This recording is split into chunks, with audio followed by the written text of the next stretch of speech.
Bismillahirrahmanirrahim. Assalamualaikum warahmatullahi wabarakatuh. Alhamdulillahil azizil ghafur alladzi amarna bizikri wal wafa.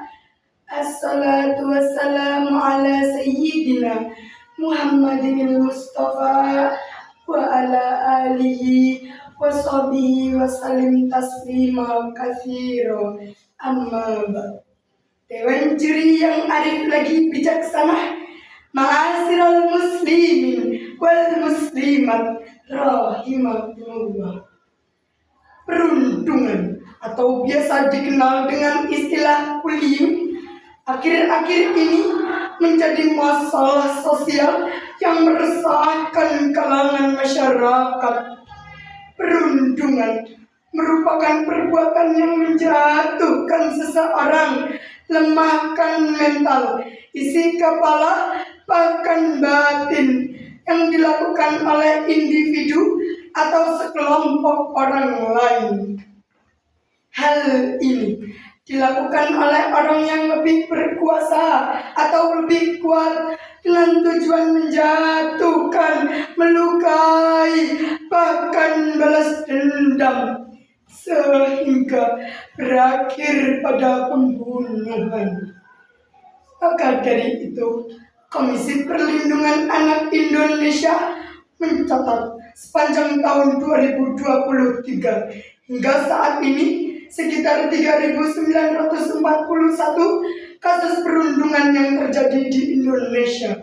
Bahkan hampir separuhnya terjadi di lembaga pendidikan, termasuk pondok pesantren.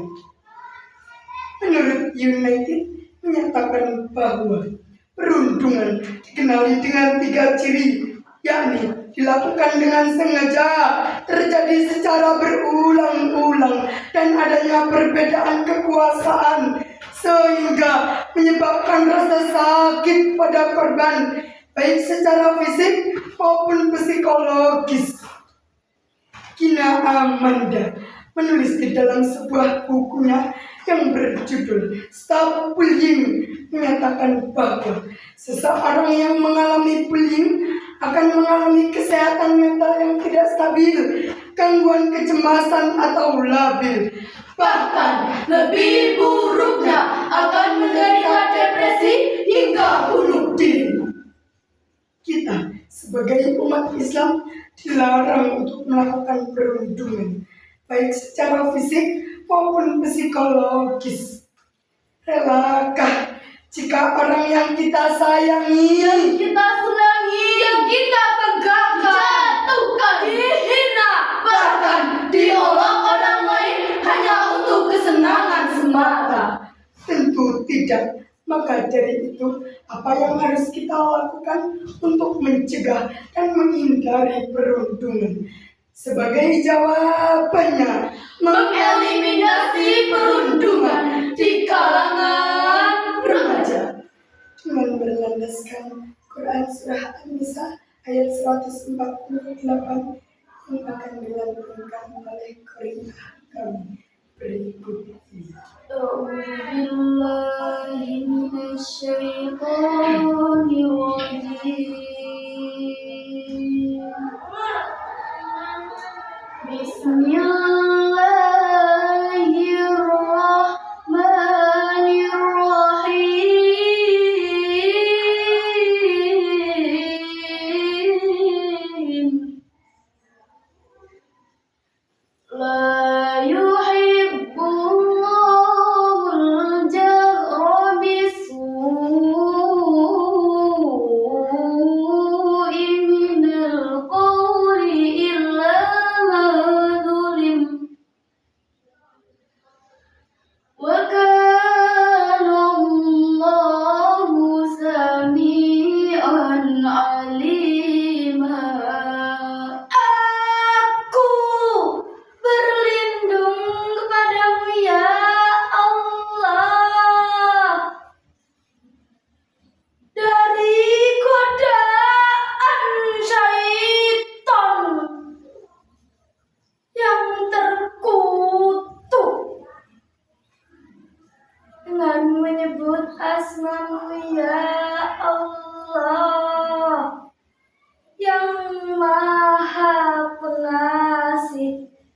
Hakim Maha Penyayang. Allah tidak menyukai perkataan buruk yang diucapkan secara terus terang, kecuali oleh orang yang dizalimi.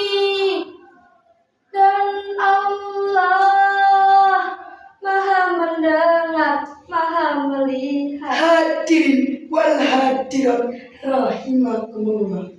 Imam Ibnu Katsir dalam tafsirnya Al-Qur'anul Azim jilid 2 halaman 558 menjelaskan bahwa Allah Subhanahu wa taala melarang hambanya untuk berkata buruk atau mendoakan kecelakaan terhadap orang lain, kecuali seseorang tersebut dalam keadaan dizalimi. Allah juga akan memberikan rukhsah terhadap orang yang dizalimi tersebut untuk mendoakan kecelakaan atau berkeluh untuk orang yang berbuat zalim kepadanya. Akan tetapi, jika seseorang yang dizalimi tersebut mampu menahan egonya, memilih untuk sabar, memilih untuk bertahan, maka hal itu sangat lebih baik baginya. Perundungan memiliki berbagai macam jenis, seperti perundungan fisik yang menyakiti diri, Perundungan mental yang dapat menyakiti hati, diskriminasi yang membuat asing diri, dan saat dibully yang menyebabkan depresi. perundungan fisik bisa dilakukan dengan menyakiti orang lain. Perundungan yang paling fatal ialah dalam bentuk mental. Orang-orang yang saling menghujat, orang-orang yang saling menghina, Dan saling mengolok antar insan manusia. karena hal itu termasuk hal yang zalim yang dilarang oleh Allah. Dengan berlandaskan Quran surah Al-Hujurat ayat 11 berikut ini. Ya ayyuhalladzina amanu la yaskhar qaumun min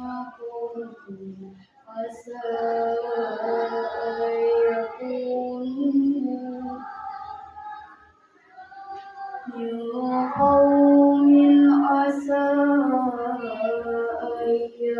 ayyakunu khairan minhum wala nisa' ayyakunu khairan minhum wala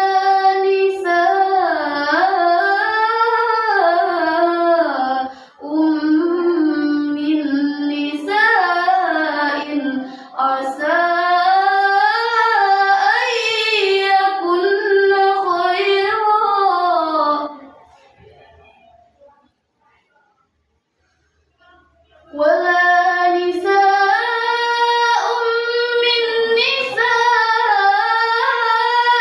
asa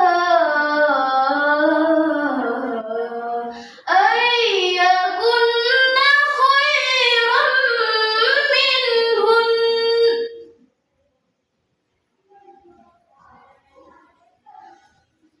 wala talmizu anfusakum wala tanabazu bil alqab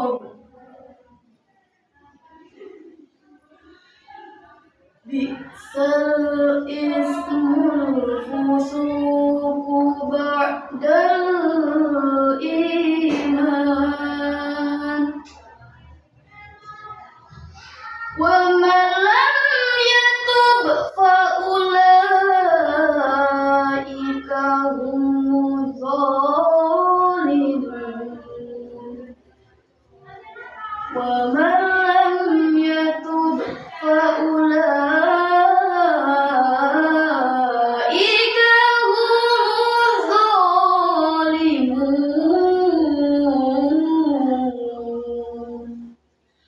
Shadaqallah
Hadirin wal hadirat rahimakumullah.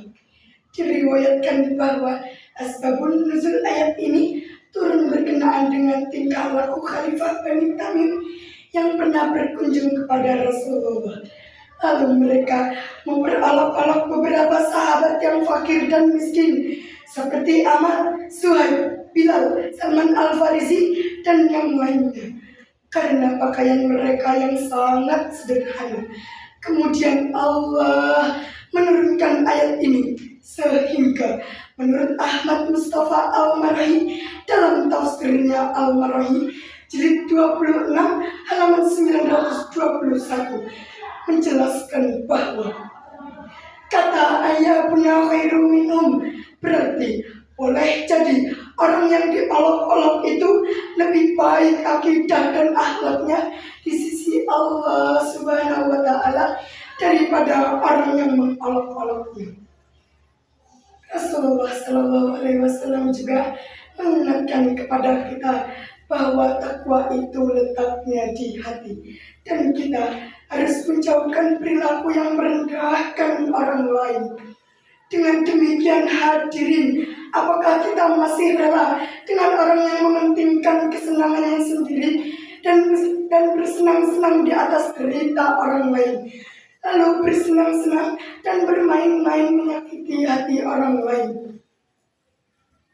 Hadis riwayat Muslim. Hadis ini mengingatkan kepada kita saling menjaga, menghormati, serta menghindari perilaku yang merendahkan orang lain.